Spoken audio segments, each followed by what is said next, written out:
बिस्मिल्लाहिर्रहमानिर्रहीम अस्सलातु वस्सलामु अलैका या सय्यदी या रसूलल्लाह व अला आलिका व अस्हाबिका या सय्यदी या हबीबल्लाह लब्बैक लब्बैक लब्बैक या रसूलल्लाह सल्लल्लाहु तआला अलैहि व आलिहि वसल्लम। नाज़रीन मोहतरम, मेरे पास आज मोहम्मद अकरम उदास साहिब तशरीफ लाए हैं।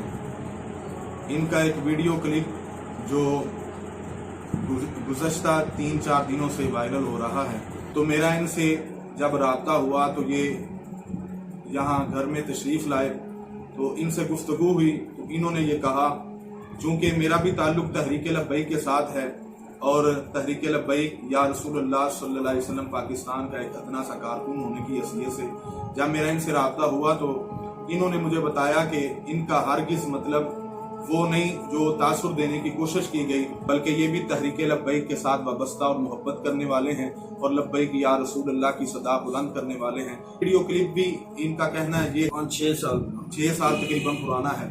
तो नाज़रीन किराम, इस हवाले से मैं गुजारिश करूंगा मोहतरम अकरम उदास साहिब से, और तहरीक के साथ इनकी वाबस्तगी और मोहब्बत और वैसे भी तहरीकी प्रोग्राम के अंदर इनकी जो है वो ये तशरीफ लाया करते हैं। तो इस हवाले से मैं मोहतरम मोहम्मद अकरम उदास साहब से गुजारिश करूंगा इस हवाले से वो क्या कहना चाहते हैं। अस्सलाम वालेकुम वरहमतुल्लाहि वबरकातुहू। दोस्तों, मेरे भाइयों, अगर मेरी वजह से किसी की दिलादारी हो तो मैं बहुत बहुत माफ़ी चाहता हूँ इसके लिए। मैं ये कहता हूँ कि मैंने ये ज़हन में रख के कोई ऐसी बात नहीं की। अगर किसी की दिलादारी हुई है तो मैं बहुत बहुत माफ़ी। जिन्ने भी आशिकाने रसूल ने सब को मैं मादरत चाहूँ।